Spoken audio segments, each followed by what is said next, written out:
Welcome, everyone. Thank you, Ed, for being our online monitor today.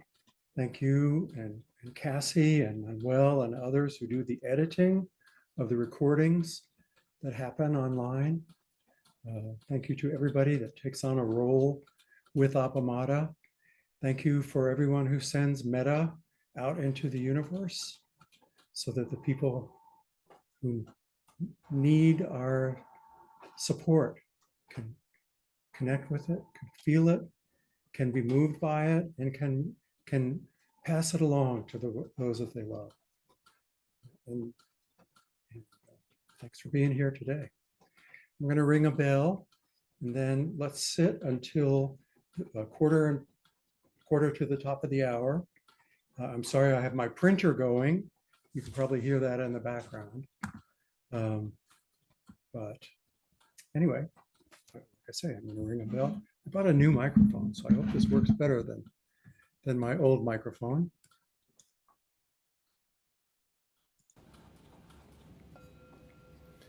If you would, remember Flint's beautiful instructions from several weeks ago.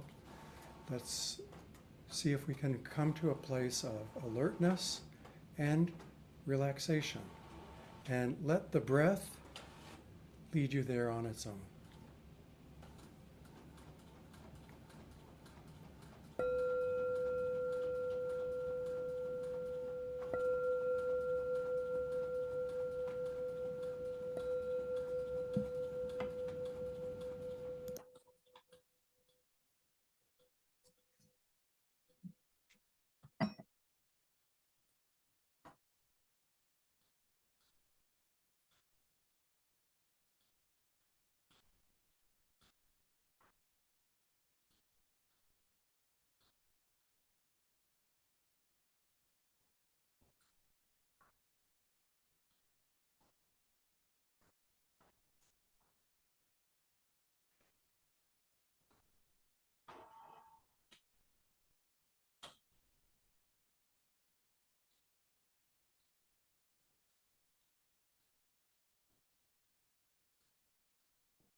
Thank you.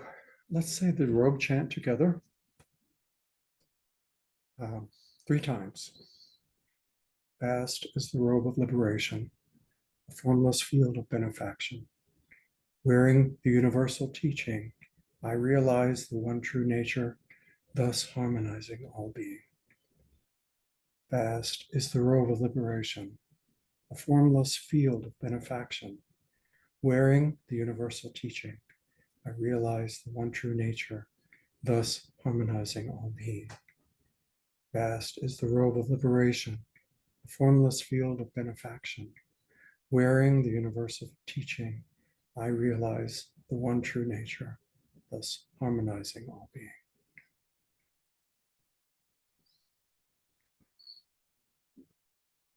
Again, thank you.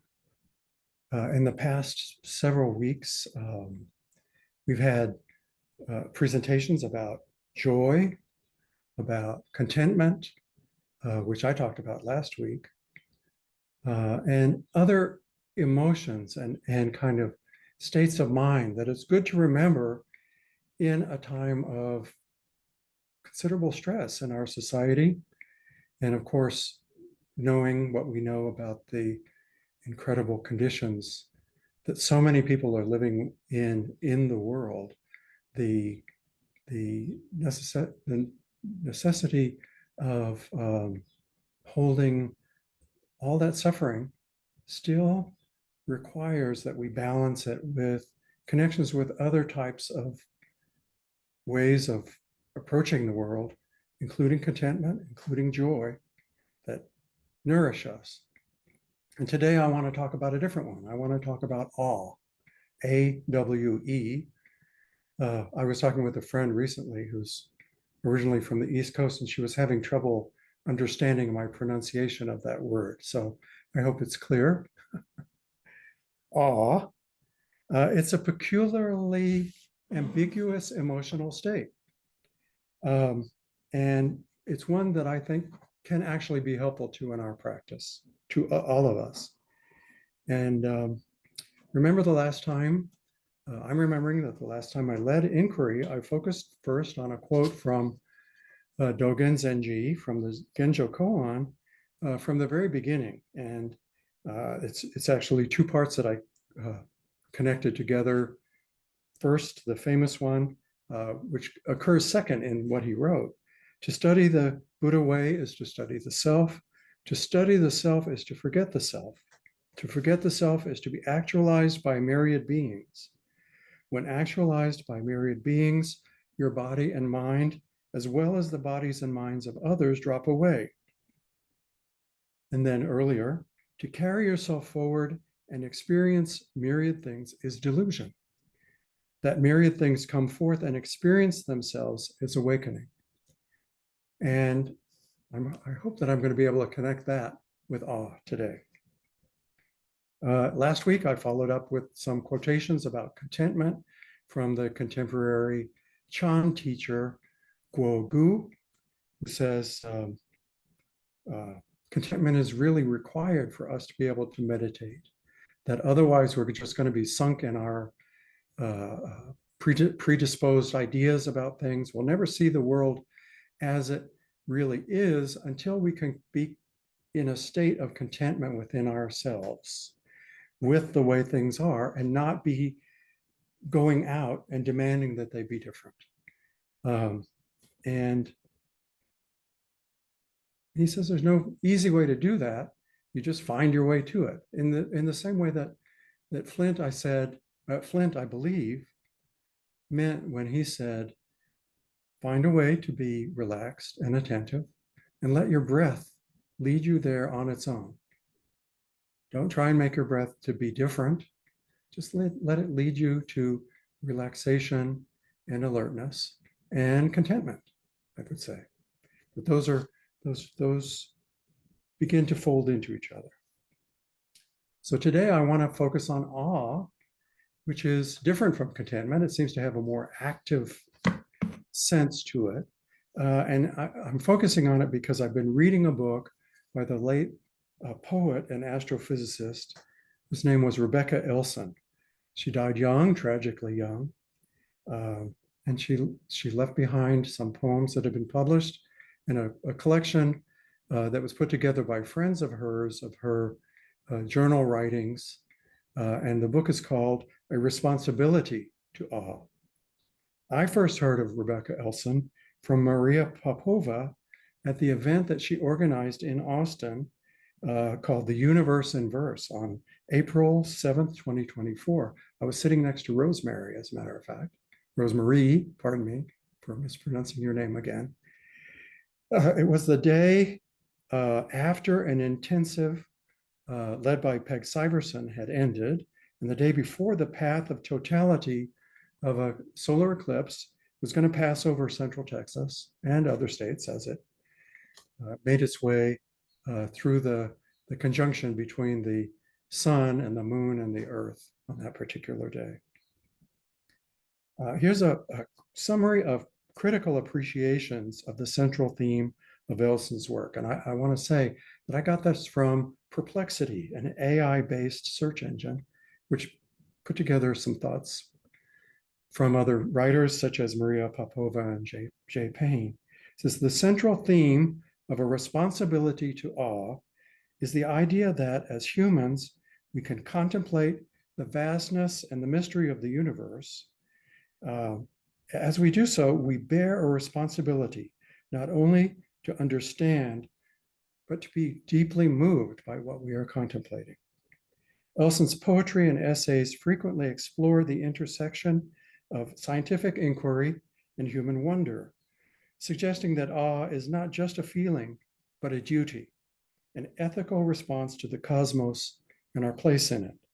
This perspective is reflected throughout the collection, in which he uses both scientific and poetic language to convey the importance of remaining open to the immensity and beauty of the universe, even in the face of uncertainty and mortality. I have heard a joke that somewhere that contemplating the universe, it's about contemplating the universe. It goes, when I think that the universe is 14 billion years old, and that in the 90 billion light year expanse of the universe that we can know about and observe right now, that in that expanse, which is ever flying apart, there are billions of galaxies, each populated by billions of stars. And each star is statistically more likely than not to have planets, and some of them must be inhabited. I realize that it doesn't really make that much difference if I eat this whole pack of Oreos by myself.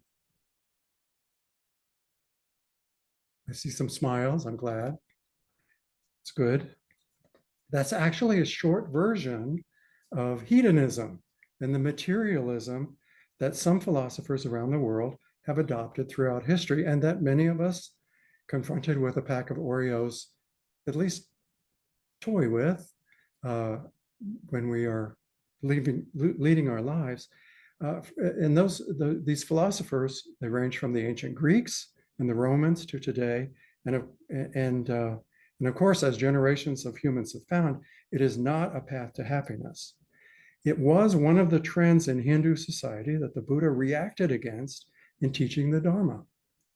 In his teachings on no self and what Thich Nhat Hanh calls interbeing, he instead invited his students to experience awe, a kind of alienation and a kind of pleasure that goes with that alienation, that realizing that we are leaving our predispositions behind because we can have contact with the truth.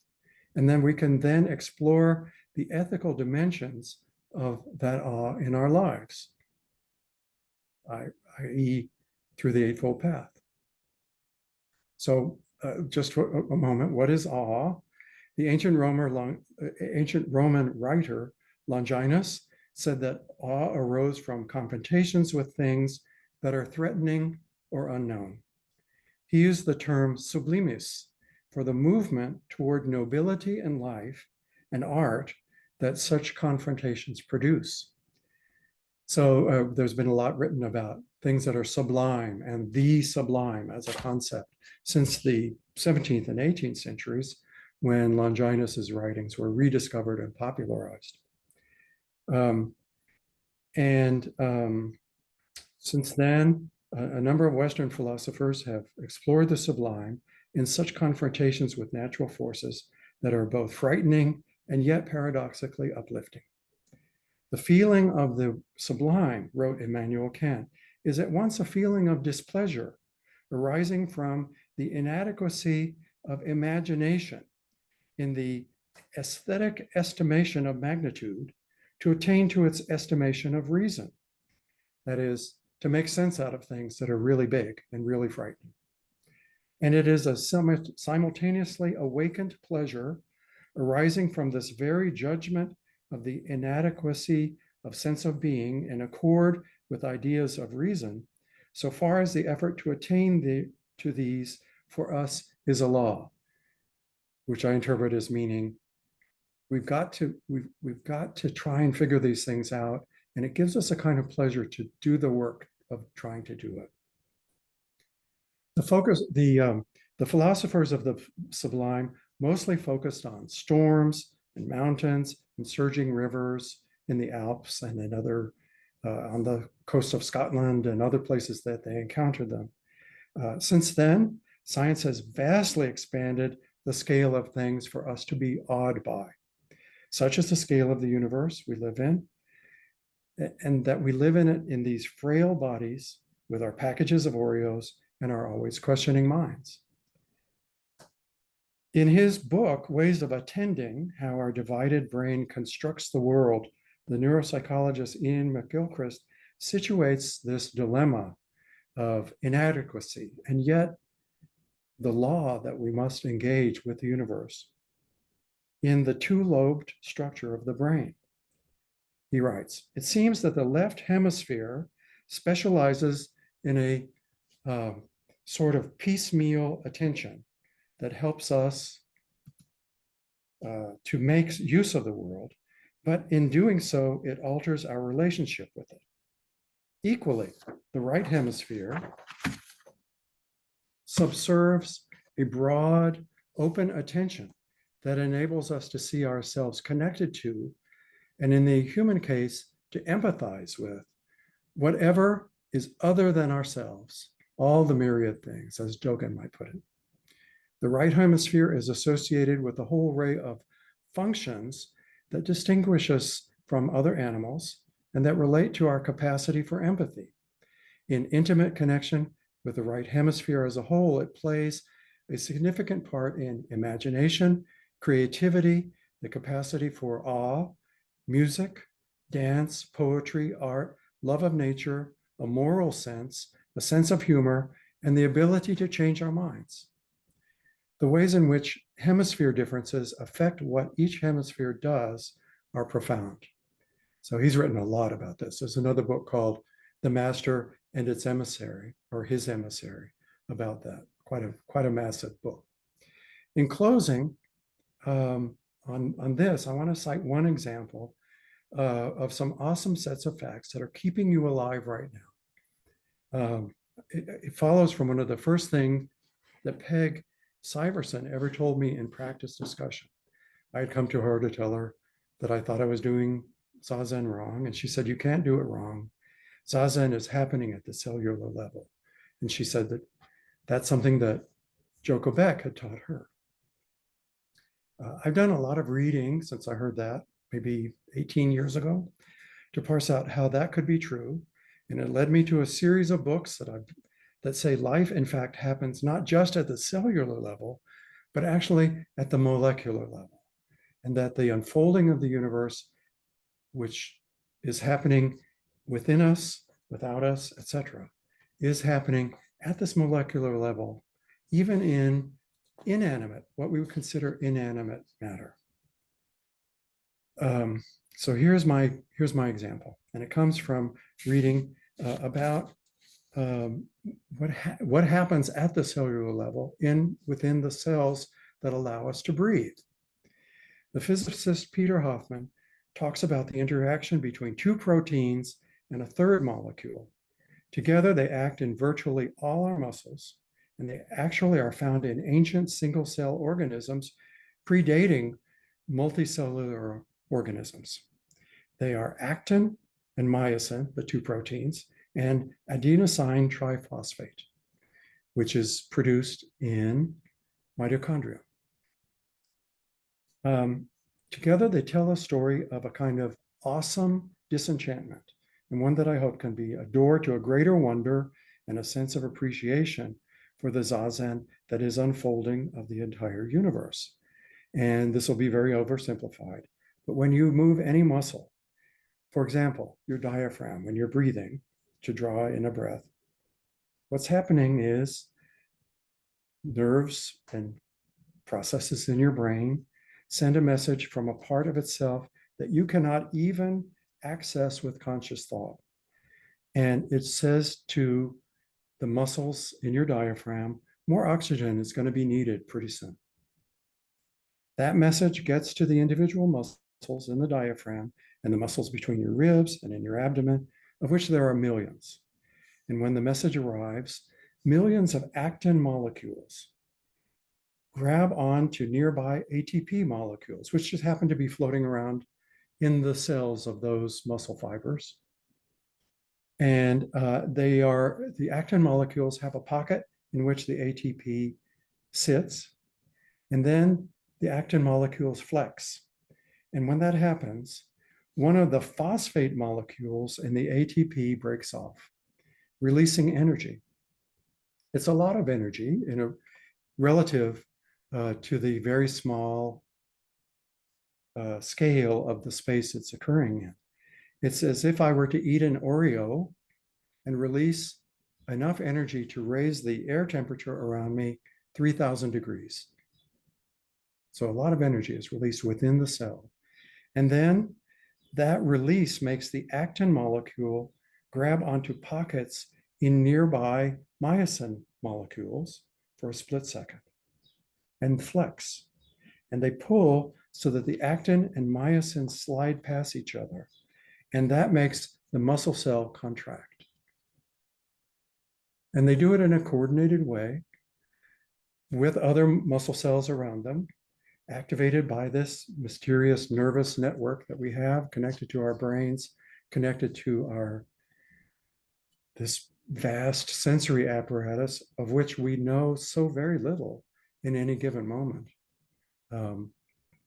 And so the cell contracts, and as a group, they make my rib cage expand and my diaphragm pull down so that some outside air gets pulled into my lungs. Then everything resets. In a given breath, this is happening in millions of cells and billions of molecules. So think about it. As you draw in a breath, feel the not self quality of breathing as you can apprehend it. I mean, after all, it's happening without you deciding to make it happen, and you can only interrupt it for a few seconds. And then heap on top of that a grateful appreciation of the astronomical number of operations that are also happening so that this breath can be made possible. All of them are equally driven by physical laws and also by biological laws, which I haven't described here, but they confound the laws of physics. All of them are automatic. All of them are non-personal. All of them are non-self. And they are as much us as anything is. When you try to hold that thought, if you're like me, even if your mind wanders off to what, Oreos and stuff, the universe is unfolding and it's happening in your body at the cellular level as it is throughout the farthest galaxies and the most powerful supermassive black holes that are spewing out the elements that will later go on to make new planets. So why would I share such a story about actin and myosin and so on? What I hope is the experience I was pointing to in the best way I know how, as limited as that is, can help me and all of us to open to the fact that we are much more than what innocently mistaken minds, what Peg calls innocently mistaken minds. They have been formed biology to think about things. Unfortunately, in an I am the center of the universe sort of a way, but that we have it gives us the opportunity to expand beyond that, that confronting something that we cannot quite grasp is both a little bit disturbing, maybe even terrifying, certainly decentering, and that we can derive a pleasure from knowing that we can understand that. I love it that modern science can really only amplify the message of awakening that Buddha taught some 2,500 years ago. And that's why I think, as Rebecca Ellison wrote, we have a responsibility to all. We can't just be content with ourselves. We can't just be content with what we are encountering in the moment. We have to be open to all the things that fill us with awe, that ambiguous feeling. So that by studying the self, we can forget the self and become actualized by myriad things. I'm going to veer off here, and I recently read a reflection on the terrible seeming koan, non-quan kills the cat, by that Peg has talked about recently, that many others have talked about recently, and that I've recently read with our Zazen and sharing group that I'm part of on Wednesday afternoons.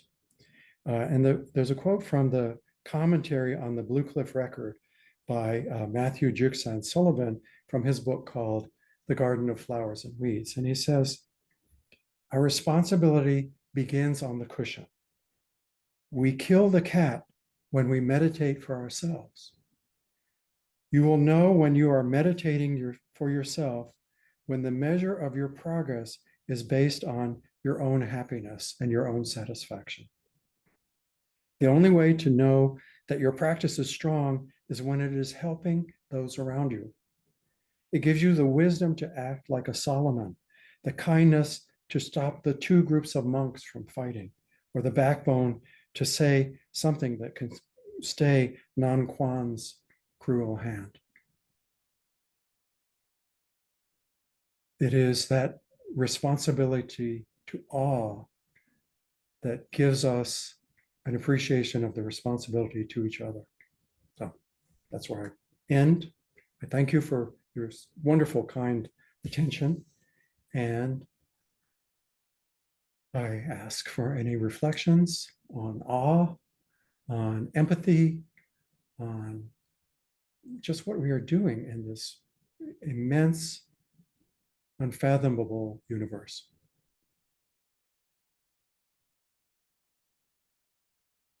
I see Lisa's hand.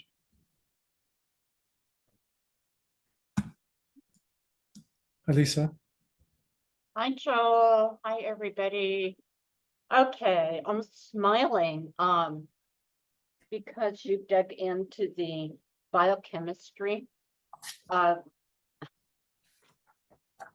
dynamics of life, and it's really delightful because I'm curious about that, but I don't understand biochemistry, and yet I can experience the awe, when you explain it.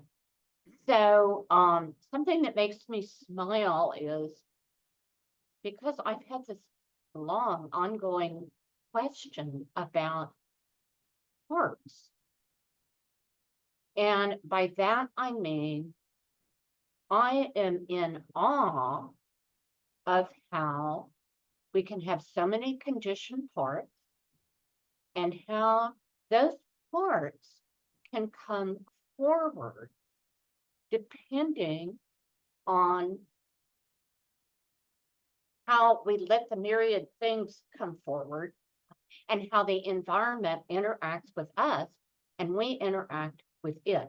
This may not make sense, but I have this curiosity. So when parts are activated,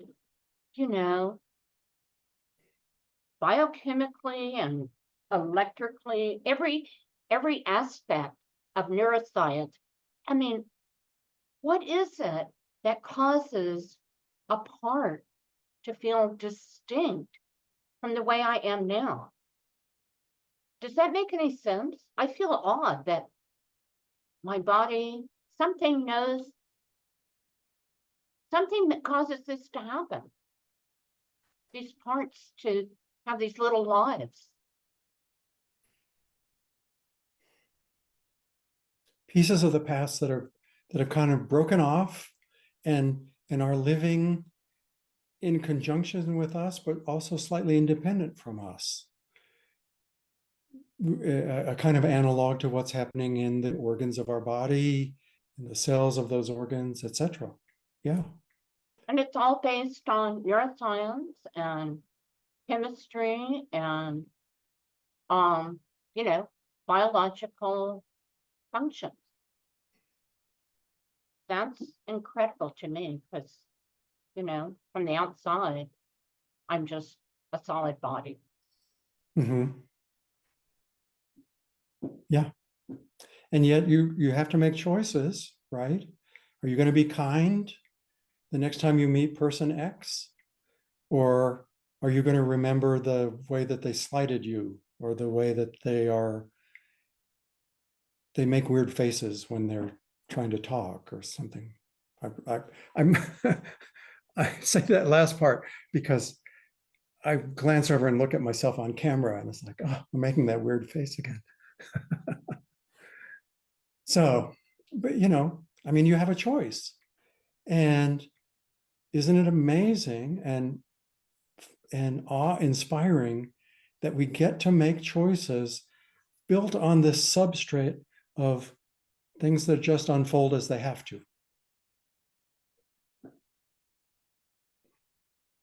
Yeah, thank you. Oh, thank you, Lisa. Rosemary? Hi, Joe. So when you first started speaking, I was thinking of awe and wonder as the same, but the more you spoke, they seemed different. And I'm not sure I'm following the awe part in terms of the what did you say? The confrontation of things unknown. Yeah, can you just explain that a little bit more in terms of Yeah. uh, It seemed, yeah, I looked online for synonyms of awe, and there's a dozen of them, each with its own nuance. And when I quoted Immanuel Kant, I did that because he gave the most concise definition of awe with this particular sense of uncomfortableness, which wonder I don't think has. Wonder has Wonder is mostly pleasure. There's wonder, there's appreciation, there's pleasure. pleasure, right? And but that awe has an additional sense that there is pleasure in it, but that it has an additional sense of discomfort, of bumping up against the limits of our capacity to understand. Um, and then, Would it be, for example, like being in the valley of the Grand Canyon or something, which is so, um, you know, um, awe-inspiring, yeah, kind of? once when our son Solomon was little, we went to Colorado, and we went on a hike, which was along the east side of a mountain, very steep, very narrow. We had to be careful with our footing, and then we came to the place where it was going to go around a corner, and we would be on the west side uh, of the mountain, still far down from the top of the mountain, but nevertheless on the side. And there was a storm going on the west side, which we had not appreciated, being sheltered on this path among the trees, among the rocks, etc. Turned the corner, and there was a powerful wind and lightning. And so we ducked back around the corner to get out of the frightening aspect of that confrontation with a natural force.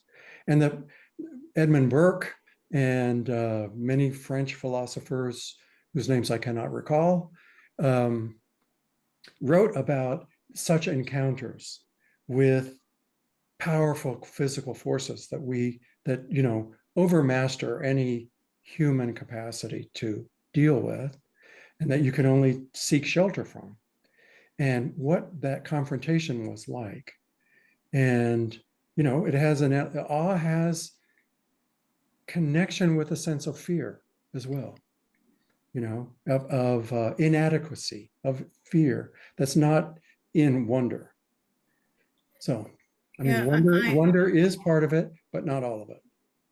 I think this explanation could go back to what Lisa was talking about, because trauma is awe-inspiring. It's frightening. The early experiences Ah, are completely overwhelming, ah, and then they live in the body, which mm, gets tapped when there are like situations in adulthood. So mhm, it's powerful and it is awe-inspiring. And to your point, with help and interpretation of these beginnings of these responses, one can make choices. mhm. But so I think there's a connection there. Interesting. I've never thought of that, and that is pretty amazing. Uh, uh, Thank you for bringing that up. And what is it that allows us to move beyond the frozen state of trauma to being able to open things up, to release some of that, to be able to move again? I have a thought, which is first of all meeting other people who can express compassion, and then having been met with compassion to bring that feeling of compassion to ourselves, to those parts of ourselves that have been hurt so badly. I mean, I've certainly experienced that in family systems therapy, working with Flint and working with a group. And there is a path. It's not just like it happens. There are steps, and they have to be attended to. Absolutely. But the underlying those steps is compassion at every step. Yeah, Right? and I think yes, to everything you said, and I think professional help is for trauma.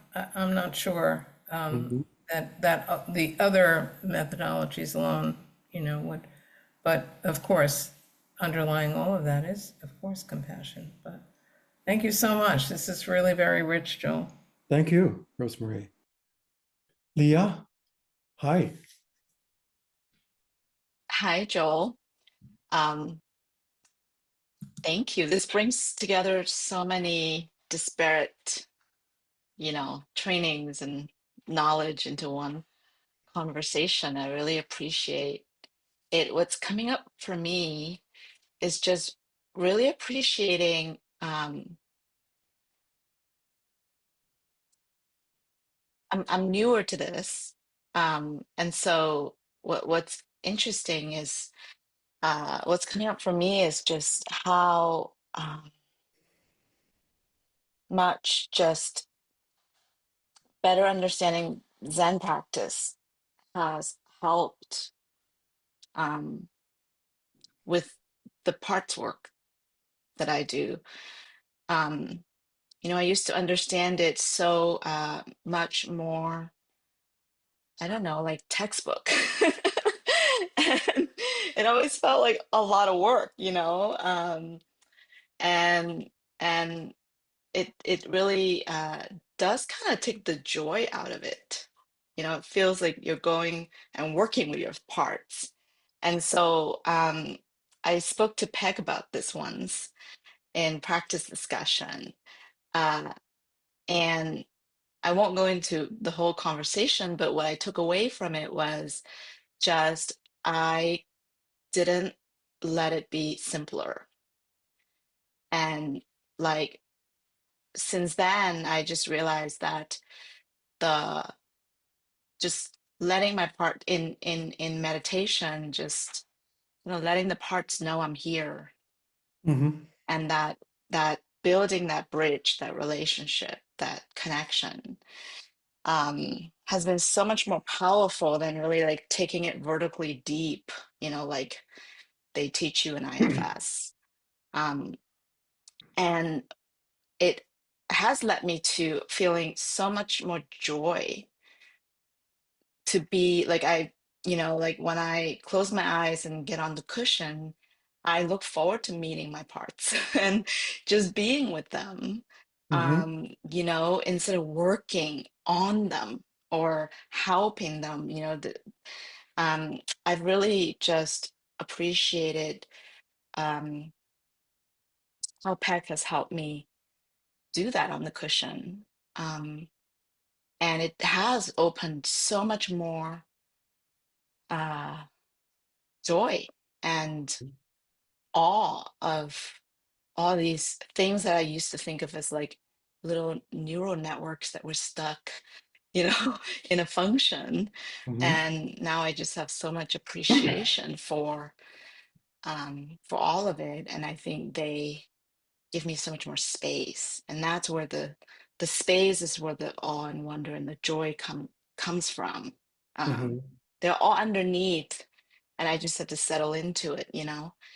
Um, I I don't know that your talk today really brought up that appreciation for me. mhm, And it all came from just practice discussions with Peg. Yeah. mhm. Thank you, Leo. I want to say something in response to that. It's like hearing you describe that matches a kind of, uh, I will say, progression in my own uh, meditation. I spent an awful lot of time fighting against parts as they would come up in meditation. I think, oh, well, I'm supposed to be focusing on my breath and not have these thoughts pop up about, you know, my inadequacy or this event which stirred up, bad feelings 20 years ago with my sister or something like that.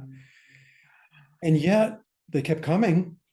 And I, of course, talking with Peg, talking with Flint, and so much has happened also in small group discussions during intensives, in discussions with people, meeting people in practice discussion, in inquiry, and just on the porch at Appamata in Austin afterwards, being able to share some things that have come up and to have them be met with compassion. It's just what Rosemarie was pointing to as well, and what that evoked in me was it's like, oh yeah, there is a natural component of compassion that arises when we encounter parts of ourselves that are in pain, when we encounter parts of others who are in pain.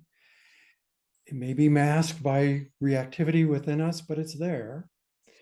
And as you just were describing, if you stop wanting to do something with it, if you approach with what Guo Gu might call contentment, or even awe, in the sense of like, hey, I can't control this, but I can watch it unfold in a accepting way, that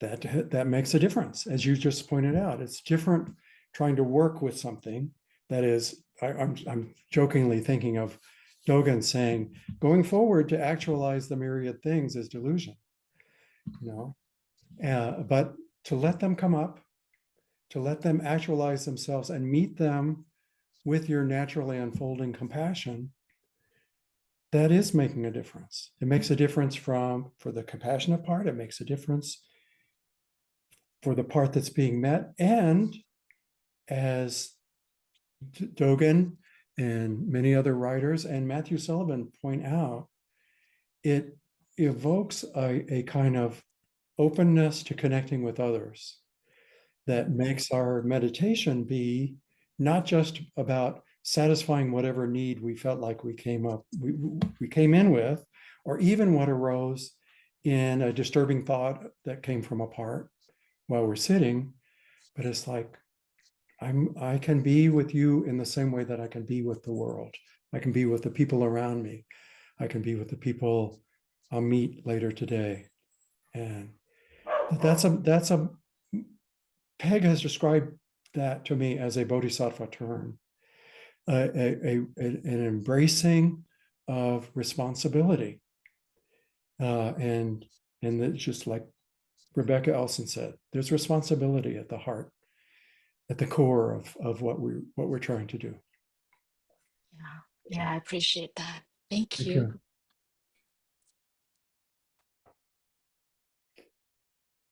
I think there's time for one more question, if anyone has one, or we can sit.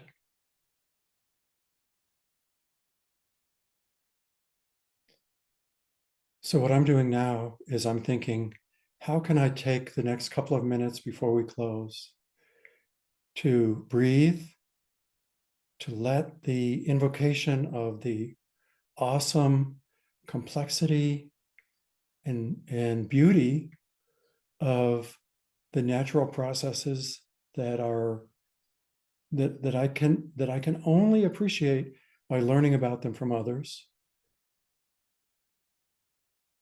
How can they turn me toward my responsibilities as a human being, to the ethical responsibility that Rebecca Elson talks about, that all the teachers of the tradition talk about, that we not just practice for ourselves, but we practice for all beings. So that's what I'm trying to do in the next minute.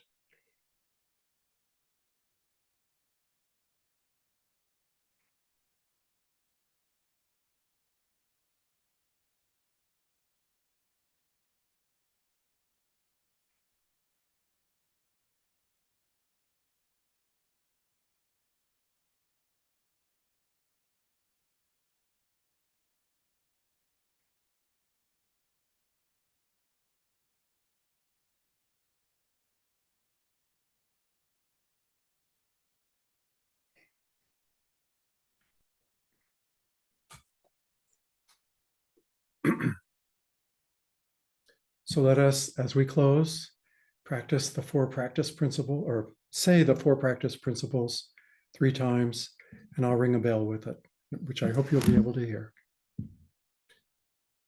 Caught in the self-centered dream, only suffering. Holding to self-centered thoughts, exactly the dream. Each moment, life as it is, the only teacher. Being just this moment, compassion's way. Caught in the self-centered dream, only suffering. Holding to self-centered thoughts, exactly the dream. Each moment, life as it is, the only teacher. Being just this moment, compassion's way. Caught in the self-centered dream, only suffering. Holding to self-centered thoughts, exactly the dream. Each moment, life as it is, the only teacher. Being just this moment, compassion's way.